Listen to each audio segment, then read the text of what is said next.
En fait, ça a commencé fin 2004, quand on avait des oiseaux qui mouraient sans trop d'explications sur le grand large. Donc les services vétérinaires ont interdit par précaution de vendre le poisson le temps qu'ils analysent les oiseaux. Ça a pris 1 mois et demi pour faire les analyses, et puis au bout d'1 mois et demi, on m'a dit que c'était du botulisme aviaire classique et que les poissons ne pouvaient pas être contaminés. Le seul problème, c'est que pendant 1 mois et demi, il y avait eu des articles de presse déjà.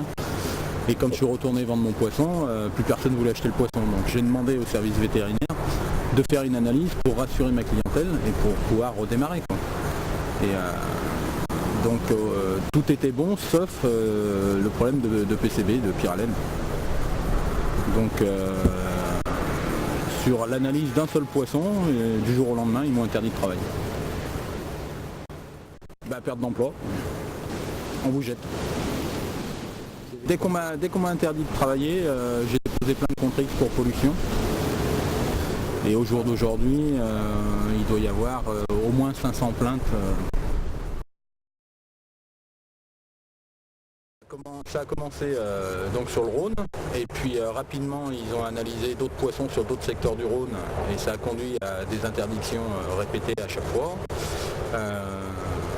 Et puis finalement ils ont lancé un plan national PCB et on s'est rendu compte qu'il n'y avait pas que le Rhône qui était touché, mais toutes les grandes rivières et les fleuves français. Donc au jour d'aujourd'hui, on a 10 ou 12 grandes rivières ou fleuves en France qui sont touchés par problème de PCB. Donc c'est la catastrophe pour notre profession, mais c'est aussi une catastrophe écologique. Les PCB, ils ont été interdits en France dans les années 80.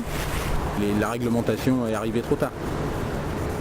Le plus gros avait été délesté dans le Rhône.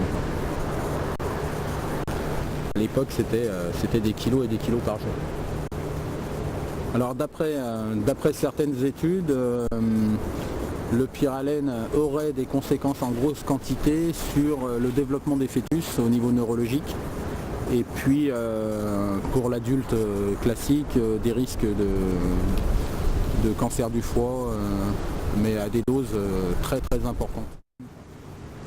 Parce que pour détruire la molécule de pyralène, il faut la monter à 1300 degrés et faire un flash cut, ils appellent ça, c'est-à-dire refroidir immédiatement avec de l'eau.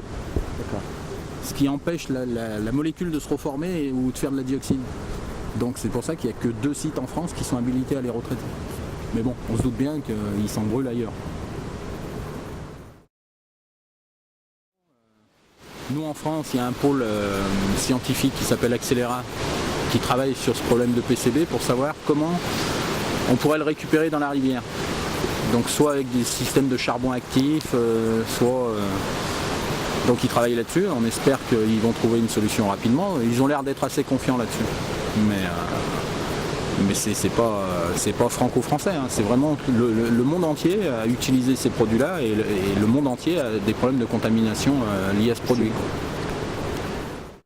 On est là en vigilance constante sur l'état de nos rivières, on est là pour participer aux statistiques des populations de poissons, et en nous empêchant de travailler, on se prive de tout ça, quoi. Ça fait 4 ans que l'État n'a plus aucune donnée sur la qualité en termes de poissons du fleuve Rhône. Donc avec la Commission européenne, il va bien falloir qu'ils continuent à connaître les populations de poissons, connaître les biomasses, le nombre d'espèces, etc., etc. Donc on espère que ça s'améliore vite pour ne pas être privé de toutes ces données-là qui sont fondamentales pour la gestion des milieux, quoi. Donc quand on a des fonds qui sont vraiment touchés, on en a peut-être pour 50 ans, 100 ans, et peut-être même plus sur certains bassins. On a l'impression que c'est un petit peu...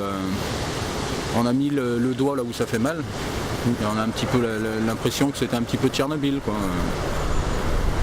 On voit rien, on n'a rien chez nous, tout va bien.